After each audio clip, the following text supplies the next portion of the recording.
ng walang search warrant ang isang pribadong learning center na headquarters at pag-aari ng kasalukuyang mayor ng Bacoor na si Jesse B. Castillo, na kandidato bilang congressman ng 1st District ng Cavite upang kunin ang bigas dito.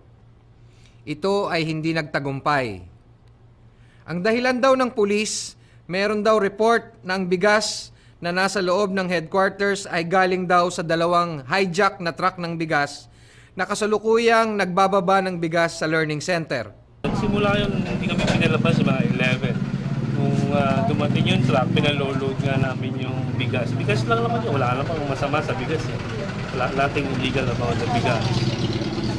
Bawal daw ilabas. Tapos sabi sa amin, pag lumabas kami dito, uhulihin kami. Ang kanilang illegal na pagpasok at balak na pagkuha ng mga bigas ay nabulilyaso ng may ipakitang legal na rehistro at papeles ang mga truck at nasabing delivery ng bigas. Ang mga sumunod na alabay naman ng mga pulis ay may paglabag naman daw ang dalawang truck sa pagbabiyahe ng walang plaka. Nakita at nakunan nga na walang plaka ang dalawang truck, pero halatang katatanggal lamang ng mga plaka. Ang tanong, bakit hindi hinuli kaagad ang mga truck ng kanilang makita sa highway? Mula Bulacan hanggang Cavite ay hindi nahuli ang mga truck na walang plaka. Imposible. Nabisto na naman ang mga pulis sa kanilang sadyang pagtanggal ng mga plaka sapagkat nakita at nakuha mismo sa kotseng gamit ng mga pulis ang isa sa tinanggal na plaka.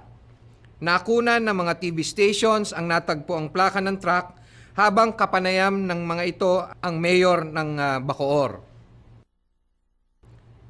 Dito na nagsimulang umalis ang mga matataas na opisyal ng pulis na nagsagawa ng illegal na raid. Kinabukasan, hapon ng Mayo Agis, ay naghain ng search warrant ang mga pulis at mayroon daw mga Armalite sa learning center at mga bigas daw doon ay gagamitin sa pamimili ng boto. Pero hindi pa nagsisimula ang paghahanap sa loob ng learning center, ay puwersahan ng hinuli at ikinulong sa kwartel ng walang arrest warrant ang mga pangunahing tauhan ng kasalukuyang mayor ng Bacoor. Ito yung legal counsel, municipal administrator at assistant ng alkalde. Sa loob ng learning center na nagbabantay lamang ng mga bigas na sana ay ipapamahagi para sa darating na piyesta ng Mayo 12 hanggang 13 sa mga tauhan at watchers ng kandidato. Walang nakuhang baril o kahit isa mang bala man lang sa loob ang mga pulis. Ilang araw bago maghalalan hanggang Mayo 14, patuloy pa din ang pananakot at pag-aresto sa mga lider at kapitan na sumusuporta sa mga Castillo. Bakit sila nakakapagdala ng baril samantalang Comelec ban ang mga baril? Yun, di okay lang kasi imagine nga naman ang backup nila senador.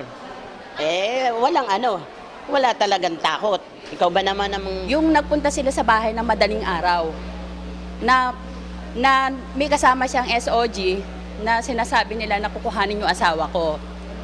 Siyempre, ang unang gagawin namin, hahanapan namin sila ng warrant of arrest. Wala silang mapakita sa amin. Tumawag sila ng backup, dumating ang maraming SWAT, na nakamahaba sila mga barel na akala mo manghuhuli sila na isang kriminal. Araw ng eleksyon, Mayo 14. Dito naganap ang masahol at hayagang pandaraya at mas maigting na pananakot at pagpigil sa malayang pagboto ng mga mamamayan. Andun po yung mga tensyon namin, takot noon dahil nga yung mga kasama po namin, pinagpapasok po yung bahay. election day? So election day, syempre prepared tayong lahat pumasok sa presinto. Mga about 11:30, papunta na ng tanghalian, mamimigay na kami ng pagkain. Dumating si Senator Bong, kasama ang napakaraming SWAT. Dahil nandun sila mismo dun sa harapan ng presinto kung saan namalagi si Bong. Okay? So dumating siya, Senador, sabi ko nga sa'yo, hindi ka makatake pictures. Baka batutain ka ng mga SWAT niya na nakapaligid talagang marami. So, nobody dare na mag-take ng pictures. So, pabayaan. Lahat ng pasukan ng bawat isa sa 35 polling stations o eskwelahan kung saan boboto ang mga mamamayan ay may katabi o katapat na vote buying center ang kandidato sa pagka-mayor na si Strike Revilla.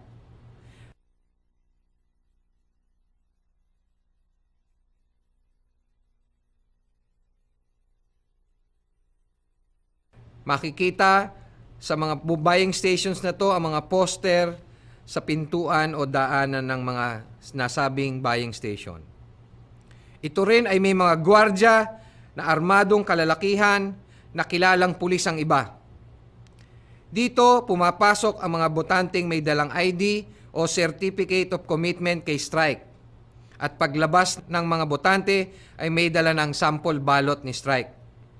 Pagkaboto ay babalik ang botante at kukubrahin ang bayad matapos ipakita ang kanyang ballot number at tinta sa hintuturo.